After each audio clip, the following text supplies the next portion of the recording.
各位校長、各位老師，大家好，歡迎嚟到第五屆全港小學野外大搜查賽前簡介會。我係嚟自野外動向 Hong Kong Discovery 嘅 Jan。喺呢一張相，大家就會睇到呢個就係上屆頒獎禮嘅合照啦。你睇到每一間嘅學校嘅同學、老師都有嚟親臨現場嚟去出席呢個頒獎禮啊！喺呢度想同大家介紹翻第五屆全港小學野外大搜查咧，已經踏入第五年啦。今年嘅主題咧係齊探索、共學習、愛自然。好感激一眾嘅籌委學校嘅支持同埋各嘅支持機構。我哋嘅人數突破已經1500人㗎啦。唔覺唔覺呢5年之間，我哋已經做咗好多，亦都好多謝每一間嘅籌委學校。大會咧亦都會加強混合式學習同埋兩文三語嘅元素。希望可以俾到各位同學有更加好嘅學習同埋實踐嘅機會。過去嘅半年，相信大家都會感受到氣候點樣影響我哋嘅生活。當中今年有12個熱帶氣旋咧，係更加需要發出呢一個警告信號㗎。由於呢一個氣候變化同南北極嘅關係咧係非常之密切啦。咁南北極嘅全球暖化、冰雪融化，亦都影響咗我哋人嘅生活啦，亦都影響咗每一位嘅朋友仔。所以今屆我哋喺嘅工作坊入邊加入咗一個叫做極地氣候與生物多樣性嘅工作坊，希望更加多嘅老師咧同埋同學咧可以進一步咧了解相關嘅知識。而我哋咧今屆咧仍然會繼續參加呢個全球城市自然挑戰賽2026嘅。好啦，同過往嘅比賽一樣咧，就係獎項咧分為呢一個金銀銅獎，累計嘅總成績咧頭40%咧就會係最高嘅金獎，之後嘅30%咧就係銀獎，其餘咧就係銅獎啦。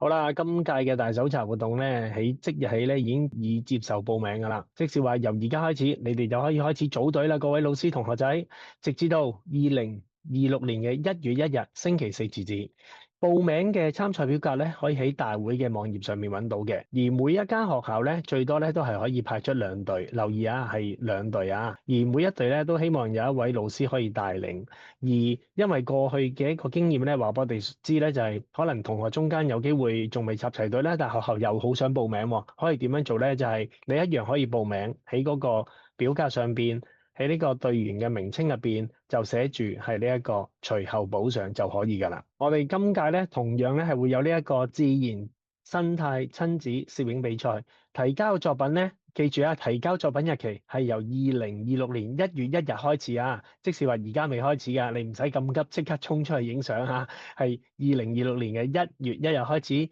至到4月30號嘅期間，遞交嘅作品要喺呢一個日子範圍入邊影啊，大家留意啊，因為我哋希望每一位家長可以親身帶你嘅子女。多啲走到香港嘅郊野，認識香港嘅郊野。好啦，比賽嘅組別咧都係按照同過往一樣分動物組、植物組同埋人與自然組3個組別。而每個組別咧都有設有唔同嘅獎項，大家謹記留意。詳情咧亦都可以喺呢一個網頁上面睇到㗎。先會問過或者有朋友仔亦都問過啊，我可唔可以一次過參加晒或者3個組別啊？咁樣其實係冇問題嘅，只需要獨立每一個組別填一張參加表格就可以㗎啦。喺1月1日咧先至會起網上邊 open 條 link 嘅，所以大家唔使咁緊張啊！亦都希望大家睇一睇過去嘅得獎作品咧，其實一啲都唔差，一啲都唔好睇小小朋友同家長嘅創意啦，同埋小朋友去對大自然嗰種感受嘅。當你參加咗呢個比賽，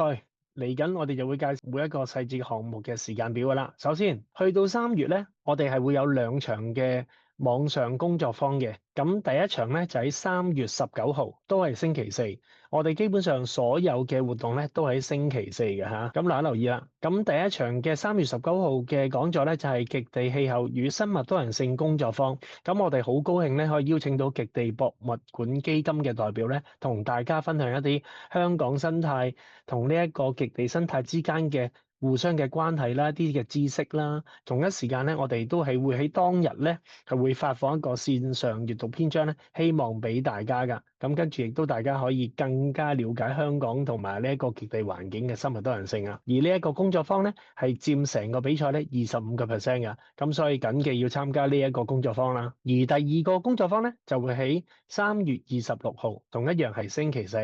有一個叫做全球城市自然挑戰賽嘅工作坊，詳細去講解一下生態速查情況之下，大家點樣可以用呢個 iLiteracy 嘅 app 入邊咧，去點樣去運用呢件事㗎。好，跟住嚟緊咧就係去到4月16號啦，星期四啦，就係我哋嘅野外大搜查日啦。咁當然咧一樣啦，就係過往有經驗嘅老師就會知啦，未參加過嘅老師咧，可能你就要了解下啦，就係由老師帶領自己嘅隊伍3位嘅同學去到大埔滘，用呢個 iLessons 嘅程式咧去做一個實地考察。咁而呢一個大搜查日咧係佔我哋60%嘅，咁所以每一位嘅學校咧，我哋會為每一間嘅參賽學校獨立開一個 iLessons 嘅一個嘅賬戶，方便大家係使用嘅。梗係報到啦，跟住領取相關物資啦，跟住咧就會喺120分鐘之內咧進行呢個比賽，由開始去到完結嘅時候120分鐘啊，記住係120分鐘之內要完成，即是話你連上載嗰個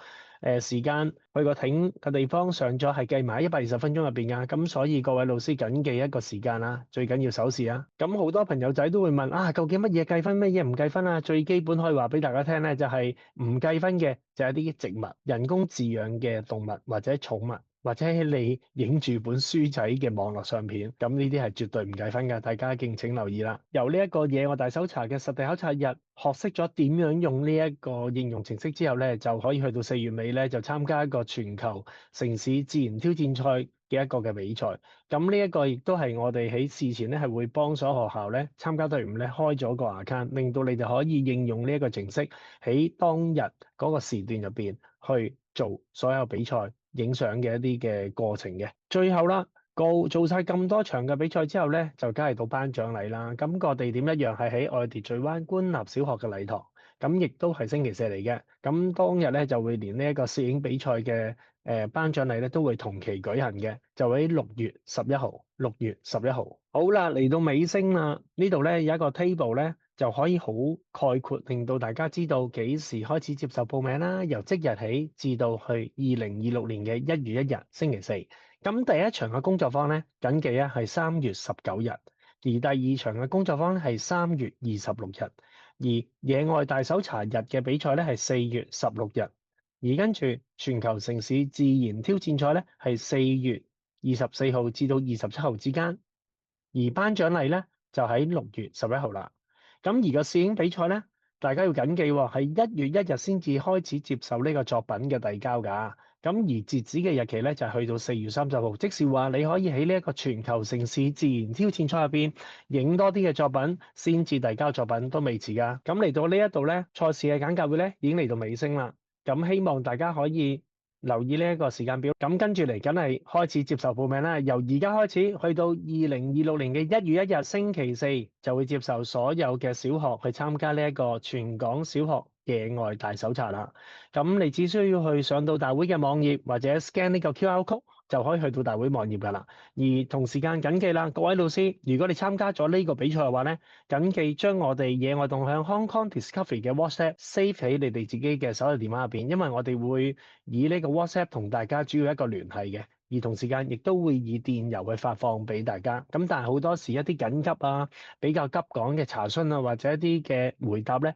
我哋都會透過 WhatsApp 嘅。咁所以敬請各位老師咧，緊記將我哋大會嘅 WhatsApp 咧 save 咗喺自己手提電話度先，好嗎？咁再次多謝各界嘅老師、學生、家長，謹記參加第5屆全港小學野外大搜查呢個學界盛事啦！再次多謝大家，拜拜。